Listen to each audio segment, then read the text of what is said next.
For 20 million years, the ocean belonged to one king. It was a creature of nightmares. It grew up to 60 feet long. It weighed over 50 tons. Its teeth were the size of a human hand.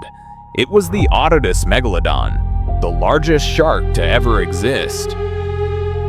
But 3.6 million years ago, it vanished. For decades, scientists told us the same story. The Earth got cold. The Ice Age came. The Megalodon couldn't handle the freezing water, so it died. It sounded logical. It sounded simple. But recently we found evidence that changes everything. We were wrong. It wasn't just the cold that killed the monster. It was a war. New chemical analysis of fossil teeth reveals that Megalodon was pushed into starvation by a smaller, faster, and smarter rival. A rival that still swims in our oceans today. This is the true story of the greatest battle in marine history. To understand how it died, we must first understand how it lived. The Megalodon was not just a big great white, it was a completely different beast. Its bite force was estimated at 40,000 psi. That is strong enough to crush a car. Strong enough to snap the spine of a prehistoric whale like a toothpick. They were global, from Europe to America, from Australia to Japan. They were the ultimate apex predators. They had no natural enemies. Nothing hunted a healthy adult Megalodon. So how does a population of millions disappear without a trace? The fossil record shows they were specialists. They ate small to medium-sized whales. They needed massive amounts of calories, over 100,000 calories a day, and just to stay alive. And this massive appetite would eventually become their weakness. About 3.6 million years ago, the Earth changed. The Isthmus of Panama closed, changing global currents. The poles froze. Ocean temperatures dropped significantly. For years, scientists thought Megalodons were cold-blooded. The water got cold, they got slow, they died. But a study in 2023 shattered this theory. By analyzing isotopes in their teeth, we found that Megalodons were actually warm-blooded. They could maintain a body temperature roughly 7 degrees warmer than the surrounding water. This means they could survive in cold water. They were not frozen to death. But being warm-blooded comes with a cost. High energy. To keep that massive body warm, the Megalodon had to eat constantly. It was a metabolic furnace that needed fuel. And right when they needed food the most, the food started to disappear. Or rather, someone else was eating it.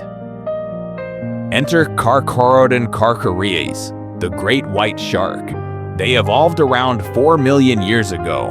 Compared to Megalodon, they were small, maybe 20 feet long, but they had advantages. They were faster, they were more agile, and they could survive on less food. The oceans were changing. Whales were migrating to the poles to feed. The only food left in the warm waters were smaller whales and seals.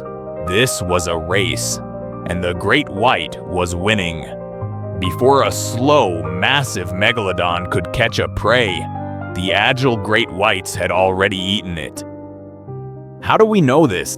In a groundbreaking 2022 study, researchers analyzed zinc isotopes in the enamel of shark teeth. Zinc levels tell us where an animal sits on the food chain. The results were shocking. Megalodon and great whites occupied the exact same position. They were hunting the exact same prey. They were in direct competition. It wasn't a war of violence. Great whites didn't kill Megalodons in battle. They killed them with efficiency. It is called exploitative competition. The great whites were like a swarm of locusts. They ate the food supply before the giant could get to it.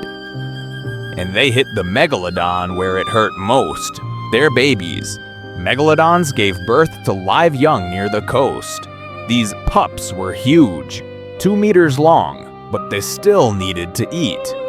But the coastal waters were now filled with hungry great whites. The Megalodon nurseries became graveyards. No babies meant no next generation. A warm-blooded body that needs tons of food, a cooling ocean with less prey, and a faster rival eating what was left. It was the perfect storm. The Megalodon didn't disappear with a bang. It starved to death, one by one, until there were none. Today, the great white is the king of the ocean. They are the winners of a prehistoric war that we are only just beginning to understand. The story of the Megalodon teaches us a brutal lesson about nature. Bigger is not always better. Adaptability is everything. The Megalodon was a masterpiece of biology.